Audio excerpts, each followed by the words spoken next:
We are ready to talk about Review and Preview 9.2.4. On your first question, it's asking you to find each of the following values or percents without using a calculator. And what you can do with these statements is take the parts and the pieces and sort of translate them into math language.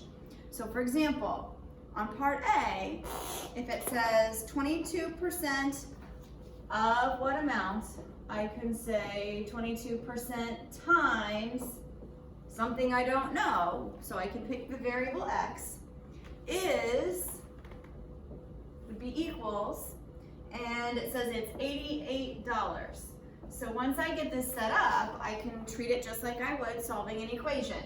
Here's my variable, it's being multiplied by 22%, so I have to do the opposite or inverse and divide both sides by 22%. Just remember that when you do that, you've got to make this 0.22 for it to work out correctly. On part B, if I translate this, it says $35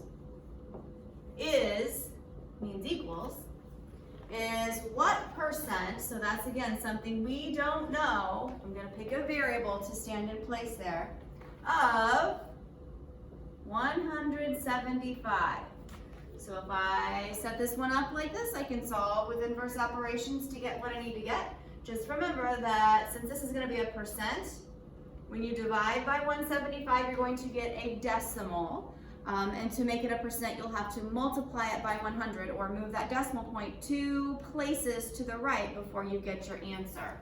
So on part C, if it says 94% of 130, of would mean we multiply, of $130 is what amount? Something we don't know. This one I do not have to do inverse operations for because my variable is already by itself. So I just have to find 94% of 130 and I'll have my answer. On question 76, this is a lot like what we did the other day for Shopping Shirley. It says to calculate the sale price of the following items, and it gives you some discount information.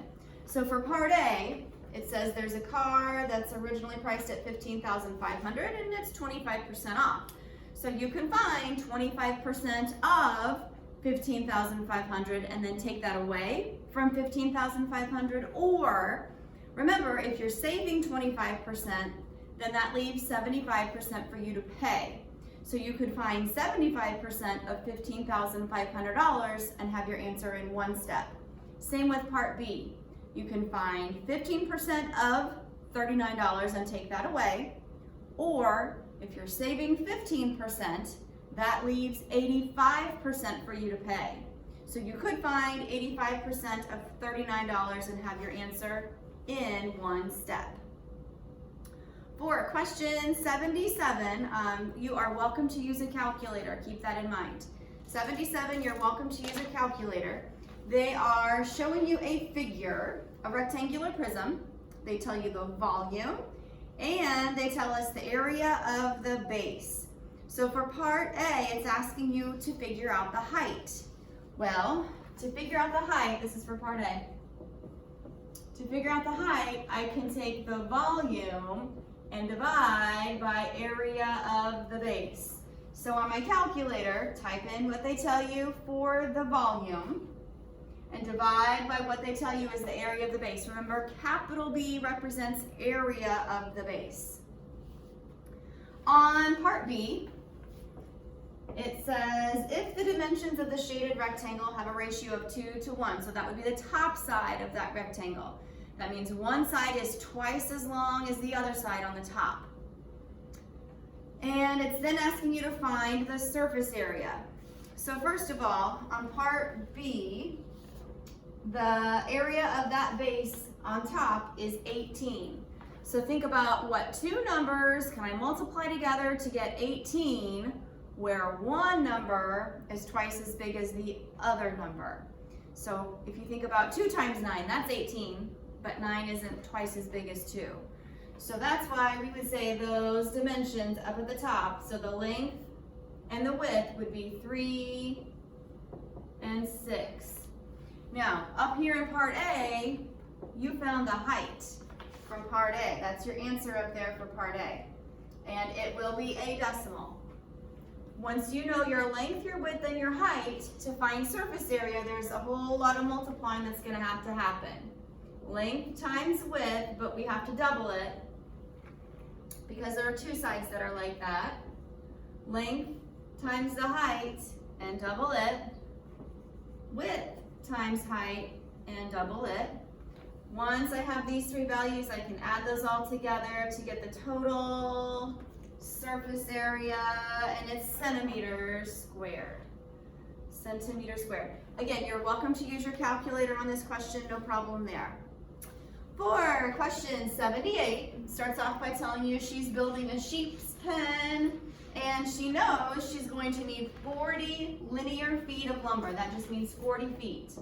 If she needs 40 feet, you might want to start by figuring out how many inches that means she's going to need, because you're going to have to know that later. For part A, it says that one of her neighbors has a board that's 8.5 feet long. Another neighbor gives her two boards that are each 126.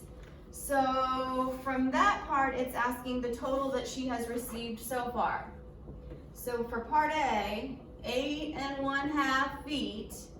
Remember, you want to know how many inches that is, because the other two boards she gets from her neighbor are both 126.